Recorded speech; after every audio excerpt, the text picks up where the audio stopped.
for the Miami Dolphins, New England Patriots coming up. Yeah, we're talking about it here on Outside the Pod. Coming up next. Oh, it didn't go live.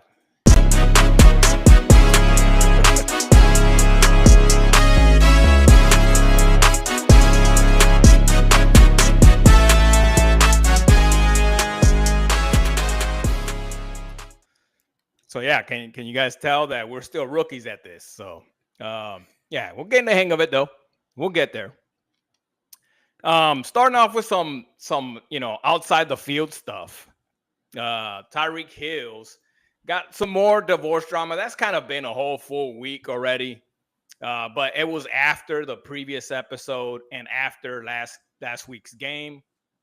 And Tyreek Hill's just having, he's probably learning really fast that, if you're going to get married, make sure you pick the right woman. I'm not sure what, the allegations are there, but, who knows? Who knows what's going on? But there is other things in Tyreek's psyche right now that's not just football, and that's a problem for us. So hopefully he's got it squared away. And he's got his head on football. And really, I mean, I just wish him nothing but the best, of course, and that he could handle his stuff with his family.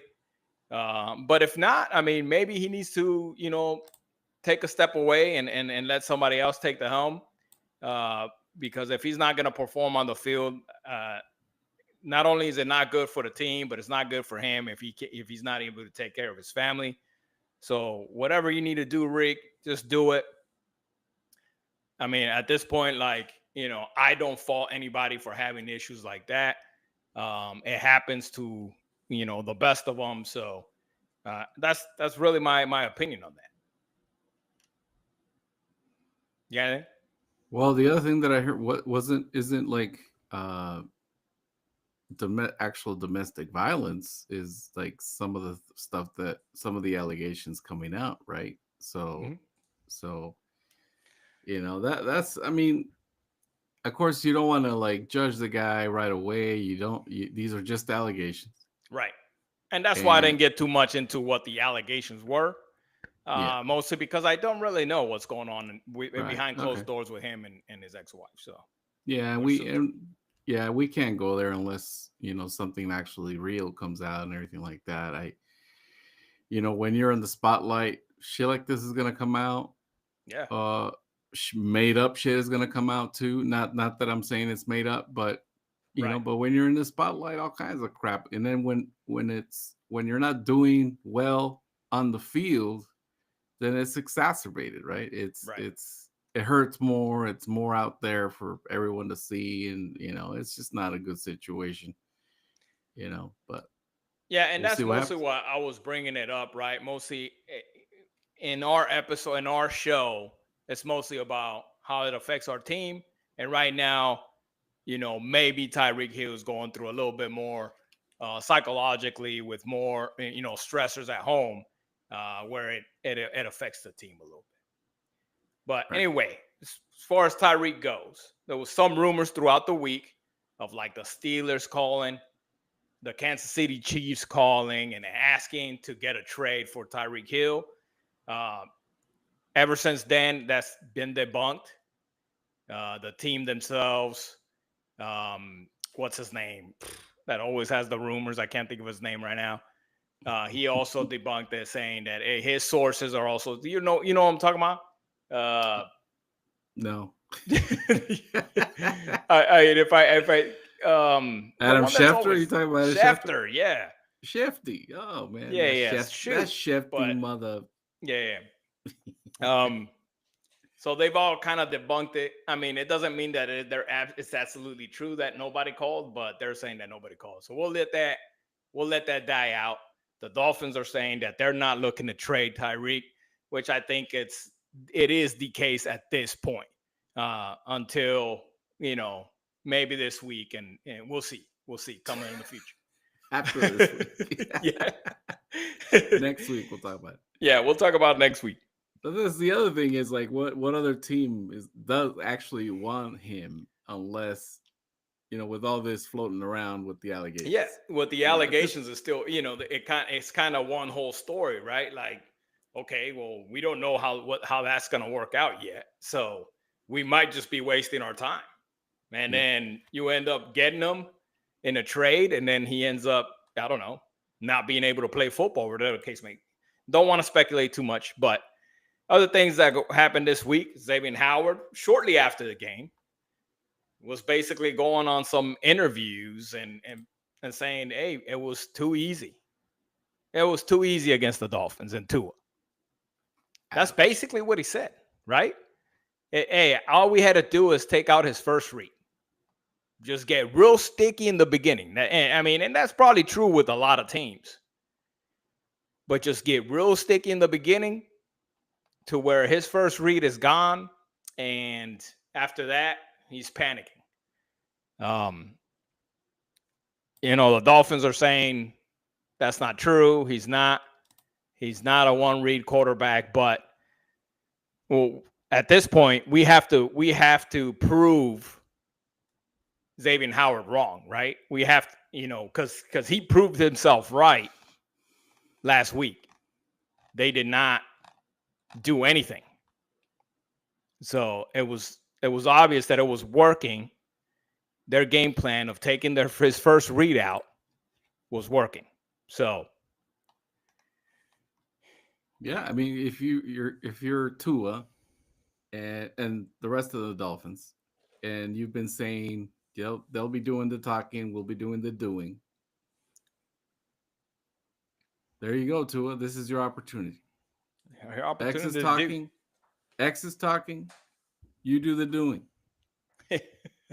You know what I mean? Like, yeah, go ahead. And again, you're saying, oh, okay, this is all noise and stuff like that. Okay, well then prove them wrong then. Like, come on. Yeah. So.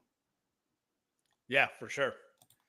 But anyway, to move on to the main topic of today's episode, week 2, Saturday, 14th September, 1 p.m. in Miami weather, whether it be scattered clouds, some showering, hot. We won't know until basically the game's about to start, but it's Miami weather. And 1 p.m. at home, so we should have the advantage. Looking into the injury report, nothing surprising, right? The biggest question, I think, was Jalen Waddle, and he's expected to play, as per Mike McDaniel in his most recent interview. Everybody that you expected to be out is out, besides that, right? Freaking Daniels, Storm Duck, Austin Jackson. Who else? Who am I missing? I think Bonner, but he was he's been out last time. Yeah. So all the ones, I mean, Bonner, I think he did some light participation in practice on Friday. But yeah, he's still not looking like he'll be in for probably another couple of weeks. But I think he's getting there. So as far as the New England Patriots go, notable injury and out of the game is Christian Gonzalez. So there is some, I wouldn't say advantages for us, but disadvantages for them mostly. That Christian Gonzalez, one of their best player, if not the best player on their defense, is not going to be in the game. So they have some concerns there. But not too concerning if the Dolphins are playing like they've been playing, right? Like maybe they're like, our next man up is going to do just fine against this Miami offense who could not do anything in week 1. So what do you think on the offensive side? Who are you looking for? Who's the guy that's going to make the difference? Miami offense. It's got to be Achane, right? Because first of all, you got to run the ball. I think Tua still has to make plays, but only when you have to. Right now. You just gotta rely on Achane. He's your guy right now. It doesn't bode well with the offensive line injuries because this is when our rushing attack went downhill last year, right? When some of our offensive line started going down with injuries, then that's when that happened. So yes, we got Savianea, we got Brewer, and Paul and stuff like that still on the offensive line, but you got to run the ball. It starts with Achane. You got to give it. He's got to have 20 to 25 touches this game. You just have to. And then that'll open up whatever else, right? But because right now we're passing the ball 75% of the time or whatever it was, everybody's just sitting back, and yeah. Especially if we're behind. If we're starting the game down freaking 14 points in the first 8 minutes or whatever it may be, then you can't. At that point, you're like, well, the run game is done, so we can't fall into that. Again this game. Yeah, I think there was a lot of instances where we were still stubborn to throw the ball, even though we were still within reach. Right. And could still run the ball. Right. They try to validate. A lot of people on the internet, they were trying to validate. Yeah, well, we went down so quickly. But you are correct. We were behind the whole game very quickly. But you can't abandon it completely. Number one. Number two, there was still many chances. It was still too early. Like we talked about the last episode. Achane averaged almost 8 freaking yards a carry. The run game could have been used still. The run game could have still been used. Right. And then you also can still use them in the passing game so that, you don't just run the ball with them. You can also, if you want to keep your stubbornness in passing the ball, well, then pass it to Achane because you're not going down the field right now. For whatever reason, that's not working. We got to figure it out. And I think figuring it out starts with running the ball first. Right. I think,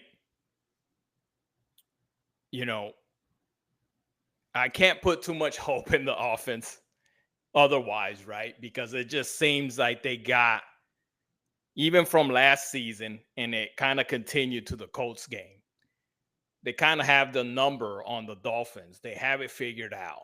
And right now they haven't proven that they could actually run an offense where they're passing the ball down the field. Remember they talked about it. When's the last time Tyreek Hill had 30 more yard catch?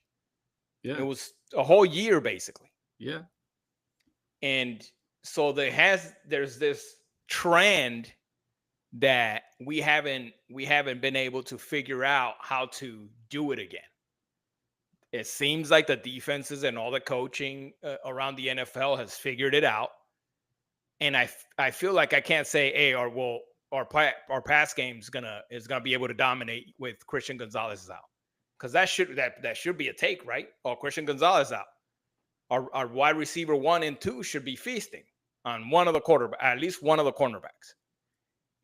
But that might not be the case because they haven't proven it. They haven't proven otherwise. They haven't proven that they could win with their wide receivers at least past freaking 5 yards, because that they're gonna get a bunch of underneath stuff with Washington, or even Waddle and Tyreek, but they're not getting chunk plays. That's because that's how they're playing us, and Vrabel is gonna play that. Yeah, you're right. You're definitely right. And the point is, they figured it out. Defenses figured it out. Yes, we had some wins last year, and that's because still some defenses may be trying to catch up. But right now, it seems like, we can't beat anyone with this offense. And it's just like game plans need to evolve. Offenses need to evolve. Remember when Sperano broke out the Wildcat? It only worked for a year. for a while, and then after that, it went away. Yeah. Now people bring it back, and it doesn't work. Like somebody will out of nowhere bring out Wildcat play, and everybody's like, okay, whatever, and they know exactly what's gonna happen. Nothing good comes out of it. Yeah, in about 15 to 20 years, somebody will break it out again, and then it'll work for about, 3/4 of a season, and then people just slowly start figuring it out. And same thing with McDaniel. Now he needs to evolve. There's some different wrinkles, different angles, something, because it's well, it starts with the run game. You're absolutely right. Before, right? What you said starts with the run game. On defense, obviously, we're missing Storm Duck, who was terrible last game. Absolutely terrible. So I'm not sure if that's a bad thing at this point, because once Rasul Douglas came in for him, and Jack Jones, was it? Yeah, because he started with Rasul Douglas, I believe, right? And then Jack Jones came in. Yeah, and I felt like it was a little better, like he got burned several times. Well, he wasn't even close. Play. He almost intercepted one, and he broke. Right. He had another pass break. You talk about Rasul Douglas? Yeah, what I'm talking about Rasul. Yeah. So again, going back to Storm Duck, I hope he recovers and is well and comes back at some point. But I felt like just the experience in Jack Jones and Rasul Douglas seemed a little better. Once they came in and Storm Duck left the game. So, but either way, we're still going to struggle, especially if we can't get to the quarterback. If we can't get to Drake May, he's got Stephon Diggs. He's got Booty. Like, these guys they're going to torch you. Yeah, these guys are good. I mean, Booty looked really good. Stephon Diggs is barely, and still did pretty well. Did better than our number 1 and 2. Yeah. I mean, I know he's still capable. It's not like he's washed. So right. And Hunter Henry did pretty well too. Yeah. Did better than our tight ends. Yeah. At the end of the day, their game was a little bit more competitive than ours. Yeah, exactly. May almost had 300 yards. And he looked pretty well. I mean, if freaking Daniel Jones did this to us, why not Drake May? So we got to be ready for that, man. This doesn't bode well. If we play, an inch of what we did last week, it's gonna be a loss. Yeah, I expect that. I expect that they may come out with the same, almost similar game plan to the Colts, right? I would if I was. I mean, I'm not a freaking NFL coach and I don't know ball, but I'd be looking. I was like, hey, we're facing the Dolphins. The Colts blew them out last week. What did they do? Especially on the offensive line, because it seemed like freaking Jones had all day to throw. And 1 sack only. Not very many hurries, really, that I remember. I still think that the run stop was pretty well. The run defense was pretty good. Yeah. No matter what anything says, no matter what people think about Jonathan Taylor, he got a couple of chunk yardage, but he only averaged like 4 yards a carry. Yes. I think that's pretty good. We just need, I don't know what Weaver was doing. I don't even have a thought on it, but I don't know what Weaver was doing last game. That I'm not sure he disguised his blitzes or his rushers enough to be able to confuse that O-line, because they seemed like they were very well coached. If you look at every play, everybody was accounted for, man. And almost every single play, except for that sack. Like, I'm like, dude, how come we're missing so many blocks? And they have every single one accounted for. Boom, boom. Everybody's on a body. Everybody's on a body. We didn't look like that, bro. It was like, boom, boom. A couple of dudes not even touched, coming around and getting to it. Yeah. So Looks like a lot of miscommunication. yeah, Just not could you say not not well coached? exactly not adjusting the blocking schemes and stuff like that at the line, identifying the blitzers and things like that. I don't know. I didn't see a lot of that. I didn't see a lot of the communication. Hey, look, watch out here, or hey, here's Yeah. Mike, or something. Yeah, you don't see them pointing out like, "Hey, Yeah, this this guy guy's over over here here." by himself. What the heck, Yeah, Because a yeah, couple of times exactly. they came in unabated. Yeah, It's yeah, exactly. And he was standing. It's not like he was trying to disguise. He was creeping up. They're creeping exactly, up on you, and you're still not like, you know what? Hey, running back, make sure we got over here, or move your tight end this on this side, whatever the case may be. Yeah, it wasn't good. So to summarize all this so far is that the whole, we're very pessimistic about how we're gonna perform, and let's talk about the implications of a loss here, or at least what would I expect that what should be the implications of a Dolphins L at this point in the season after a blowout loss in Indiana.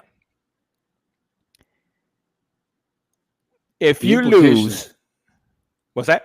Go ahead, go ahead. If you lose tomorrow night or tomorrow afternoon, that's two in a row to, lower pack teams. You know what I'm saying? To lower than average teams. Yeah, At least as of right now and what is projected.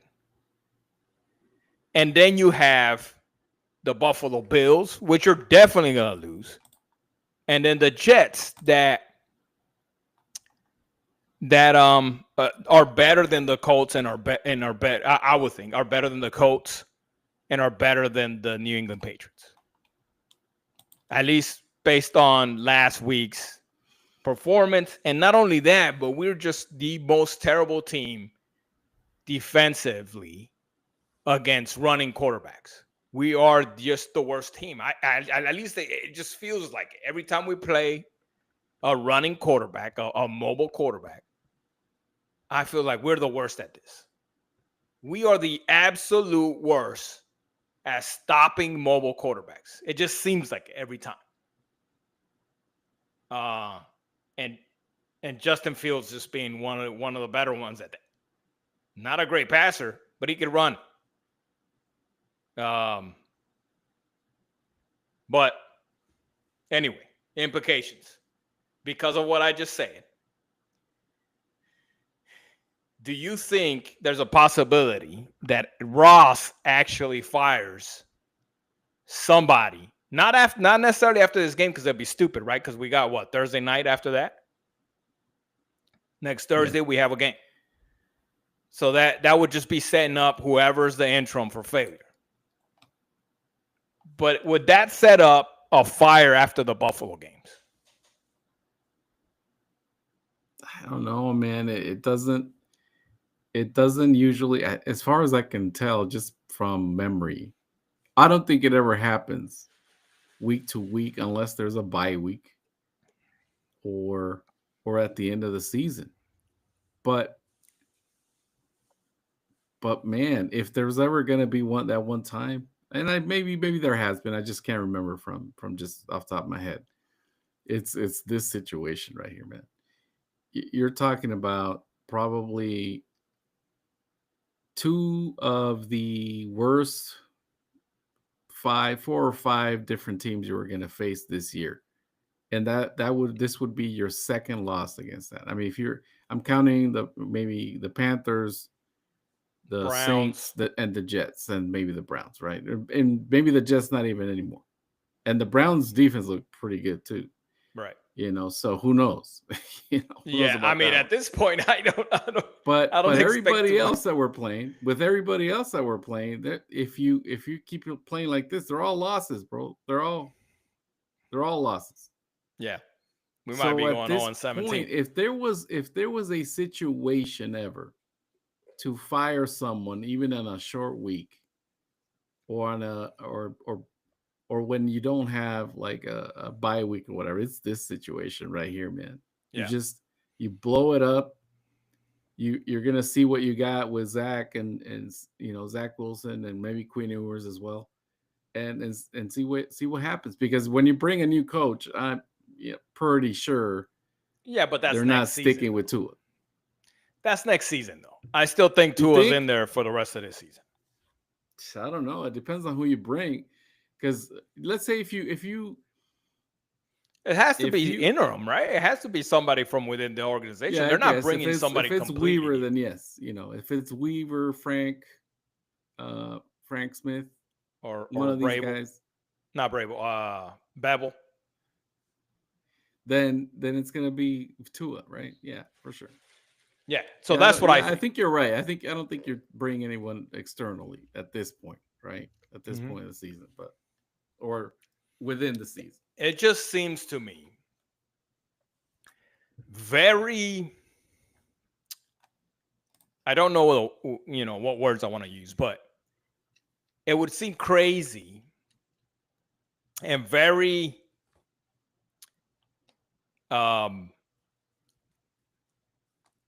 tough for the players that will remain on the team, because likely if that happens, then all the good players are, especially the ones that are coming up on a contract extension and stuff like that.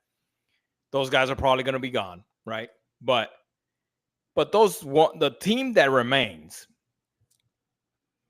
you know how tough it would be if they lose these games and there's no changes, and they have to listen to Mike McDaniel, still coaching them to the ground, not motivating them, not getting them out of whatever bad situation they got. It just seems to me that would be tough on the team, and I would say that they would completely they'll come out there just so they don't get fined, basically. They'll turn into, Marshawn Lynch when he does his interviews. I'm just here so I don't get fined. And so that's the reason for me, I think would be smart. If you lose this game, that means you're losing to Buffalo. You're not even in the same universe as Buffalo and Ravens at this point. No, it'd be ugly on Thursday, man. It'd be butt ugly. Yeah, I couldn't keep. If I was Ross, I could not keep Mike McDaniel on the team, bro. I couldn't. There's no way you can, bro. And you can't really move the rest yet. At the end of the season, fire Greer as well. But if he can't win this week, and I get, it can't be this week. So you have to hold on to him. But remember, we talked about the finta last week. I remember that. And he needs to have it out, bro. And at the cord, right on the freaking umbilical cord of where he's attached to Mike McDaniel. And he's ready to cut. They're just spanking him right now, right? They're spanking him in the ass. Like, if he doesn't cry. From Ross this week? What's up? Did we even hear from Ross this week? Dude, I heard what Omar said. I think I reshared it. I shared it. I think either on X or maybe I saw it on YouTube in their show with the other three guys. With Omar said that after the game, he was in the locker room, and the only one that was upset, that seemed upset, was Stephen Ross. Everybody else was chill. He said everybody else was just like hanging around, having, not like partying. Some of them were quiet and stuff. But he said the most upset person in the locker room was Stephen Ross. That's not a good look, bro. No, not at all. It upsets me, Oh yeah, I was hot when I read that or You saw it. you hope that the players and just care just as much as fans. Mm, That's your hope. But right. I, I, I don't think it's even that way with even good teams. But right. when it's this way, man. Yeah, there's the amount of players that play because they love the game is a lot lesser than it used to be, I think. A lot of players now it's a job, right? They grew up, I'm going to make money playing NFL. And obviously, I think they love the game initially, um but at some point it becomes a job, bro. It's their gig. And I'm not gonna say that that's most players, but I think a lot of players feel that way, especially when you're in a bad team. It's hard not to. I mean, I don't blame them. I'd probably be the same way. If you know it's a bad team, at that point it's just a job. I'm like, hey, honey, I'll see you tonight. I'm going Going to to work. work. Yeah, I'm going to work. How was work? Well, Yeah, it sucks. I need to get a job where one of those jobs where I love to go to work every day. And if you don't have that, they're not playing, bro. So that's why I mean, who are you blaming when the organization, if at your job is not good, you're not blaming your other workers. No, it starts at the top. Yep. So it's So bad. frustrating, dude. Yeah. So So bad. we're in for hopefully not, right? Let's go to a little positive, right? How do we win? How do we win? Yeah. I'm hoping. I'm still, hoping that. And I said a lot of shit last week, and I was really upset after the game, and I got it out of the way. I'm just hoping that it was just a fluke. Part of me is just hoping that was a fluke, and that we're gonna come out and do what we were supposed to do. As far as what we said during the off season. So this is where we get to redeem ourselves, hopefully. But how do we win? We said it earlier. I think it starts with running the ball.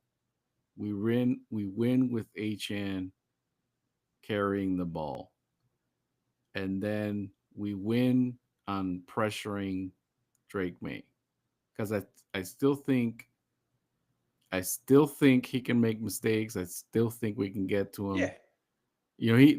They allowed 4 sacks, I believe, last week, so we should be able to we should have some opportunities. He'll cough up the ball as well, but we got to get to him. We for whatever reason we did not do a good job of this. Daniel Jones was just, and I get it was a quick passing game and everything, but we gotta find out. We gotta find out and figure it out, and man, have a better game plan this time. I'm just hoping that it was because we thought they were something else, and then they came up with something completely new, and we were not ready for it. Hopefully that's what happened, and hopefully it won't happen again. But that's how we win: run the ball, pressure the quarterback. For sure we weren't ready for it. For sure. Yeah, These coaches and players are all professionals. So it's very um, disheartening to see them lose the way they did to a team that's down there with them. So we have a good roster. I wouldn't say that. We don't have a good roster, but we do have good players within this roster that's mediocre. Really, there's it's not balanced, right? For sure, there's like some good players, and then there's some really very like pedestrian they would be in freaking I agree. practice squads. In other That's well places, they said. would be, if they were in Kansas City, they'd be in the practice squad. And, if they were with the Ravens, they'd be in the practice squad. A lot of our players are in that tier. And then some we got other players that are stars. They would be stars in other places. Tyreek Hill would go to Kansas City with Mahomes, and he would probably be similar to what he was before. Yeah. And Waddle would be a good receiver with a good team with Herbert, with Joe Burrow. So I mean, thinking about it that way, am I blaming it on Tua? Not exactly. He needs to do better. But I still blame it on the head coach, especially because he's the one making the play calls. He's the man that's scheming this whole thing. So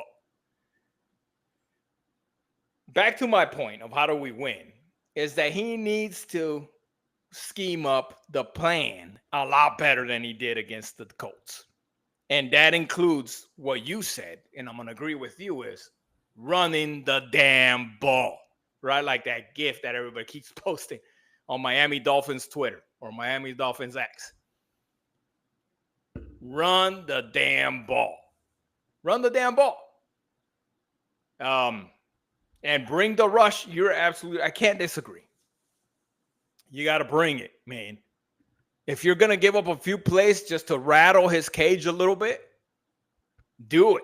Because you got nothing to lose at this point. Mike McDaniel, your job, if it's not on the line, it should be on the line, bro. And you should know that.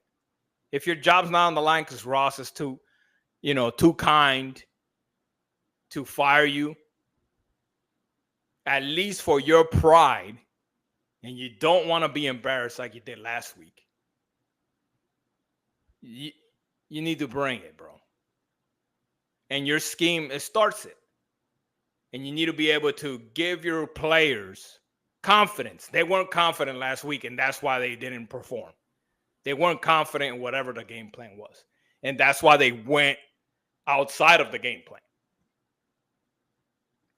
Bradley Chubb said it. We were doing our own thing because they got discouraged of the game plan.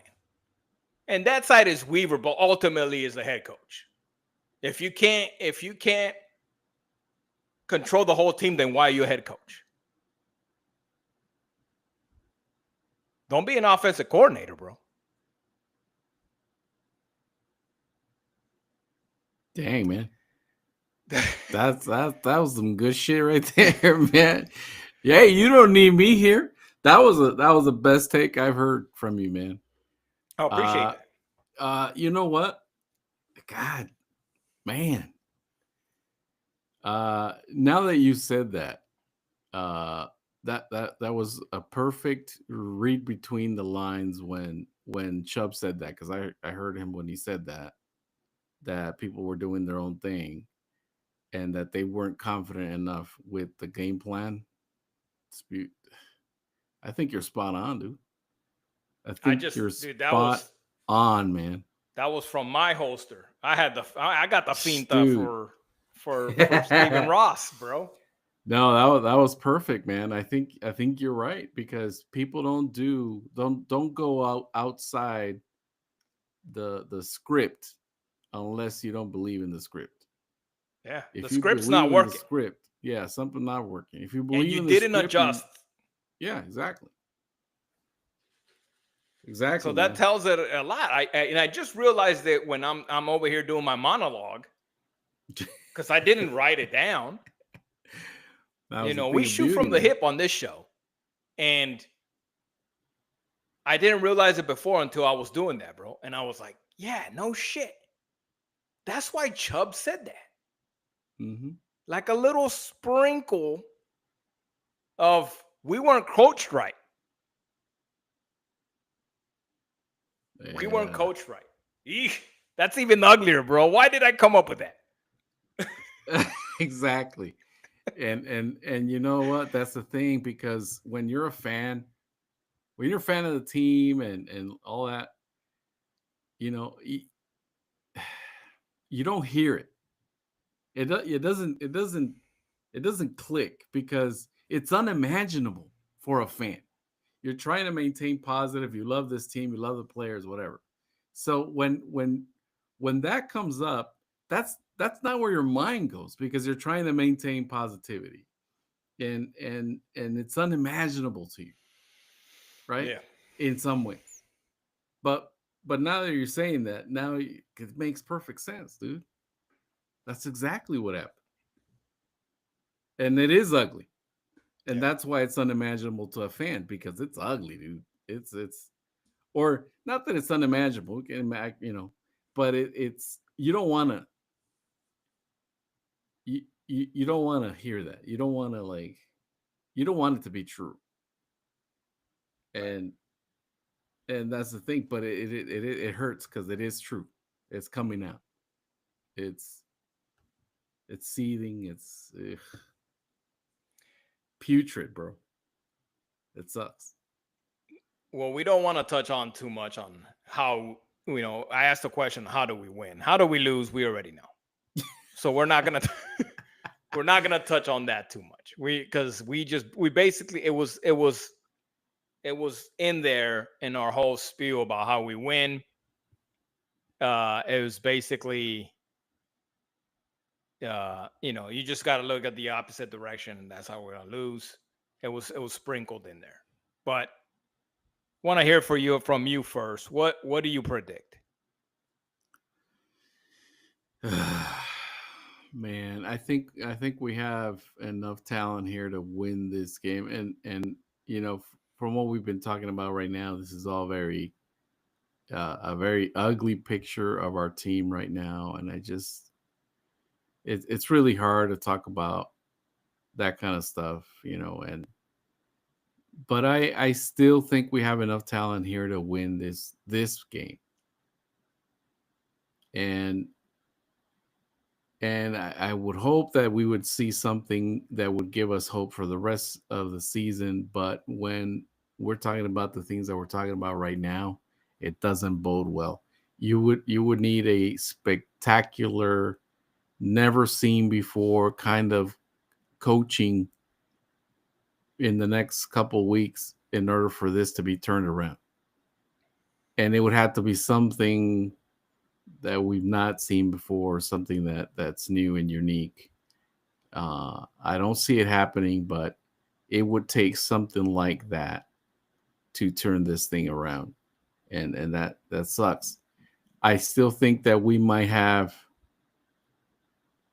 a win this week, but just because New England isn't a good team right now either. Um, And we're but at home. and we're at home, so there's some, hopefully. But yeah, I predict maybe like 20-17 win, 20-19 kind of win, something like that.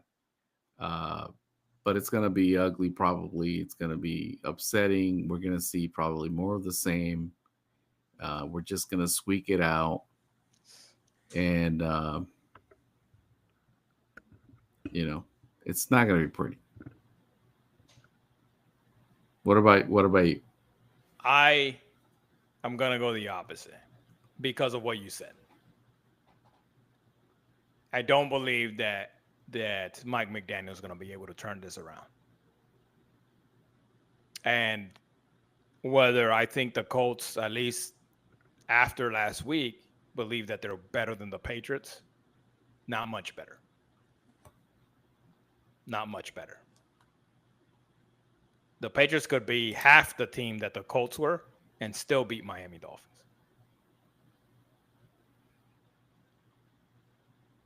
So my concern is that they won't be able to turn it around coaching wise, like you said. And the only bone that they have here is that we do have enough talent that the players alone doing their own thing or whatever could create some turnovers. Chan could create some large chunk plays, even touchdowns from distance. But my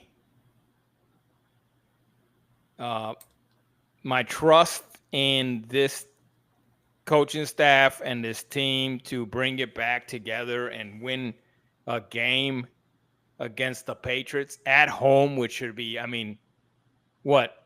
Tua's like 7-0 against the Patriots at home or something like that. Yeah. He's gonna be 7-1 this week. Yikes. And I hope I'm wrong, man. I'm hoping, I don't know ball. I hope I'm wrong. Yeah, I do disagree that. I agree with a lot of what you said, but the thing is, because of that streak, because I think we have the Patriots number, and because there's enough talent to maybe push it through, I think that's the only reason we'll win. But it's going to be ugly. But I agree that it's going to be really hard for McDaniel to turn it around. That's for sure. I do agree with that. I just feel that there's enough there to squeak it out, and we're at home, and players probably gonna be a bit better than last week, and I think a bit better than last week can still muster a win. Yeah. Well, but anyways, we definitely want to hear from everybody else, from Fins Up Nation, from all the Fins fans. Get in the comments. Let us know before the game, right? Because we're only a day away. We're about 23 hours away from the game start. And let us know. What is your prediction? Do you think that Miami Dolphins will be turning this around? Now, I wouldn't say season, but turning the team well enough around this past week to win against the Patriots and not get anybody fired? Because like we said, there's enough time, I think, between next week's Buffalo game on Thursday, and then you got that 10-day turnaround, basically, for the next game where Weaver could have enough time to kind of settle in and do the coaching. And it's not like they care about winning after that at that point anyway. But let us know in the comments. Don't forget to like and subscribe to the channel. All right? We bring in just straight-up fans, again, lifelong fans. We just like talking football. We like talking Miami Dolphins. So we would like to get anybody else that's interested in talking Miami Dolphins football in the comments. Subscribe. Chop that subscribe button. And hopefully Chop Robinson gets in the game a little bit more. That pass rush needs to be there. We talked about it. Running game. Run the damn ball, Mike McDaniel. And hopefully I'm wrong. I'm predicting the Patriots skid through and beat the Dolphins at home, but I hope I'm wrong. Anyway, we'll have another episode, hopefully after the game tomorrow. Talk about what went wrong or what went right, or if I need to shut up and color, or if Jules needs to shut up and color. We'll see who had the best take and who's the best predictor for this game, since we're kind of on either side of the field at this point. So we'll see. We're both 0-1. We were both right last week. Wrong last week. We're both wrong last week. Yeah, we definitely were right. We're both 0-1. We'll see. One of us is going to get the first win. Right. So, yeah, we'll check it out after the game. Come back and join us. We'll be here live, or come and catch us whenever you feel, and watch all the episodes. So, all right, until next week, I hope we win. Fins up, and hope to see you guys next week, or not next week, but tomorrow after the game. Fins up. Fins up.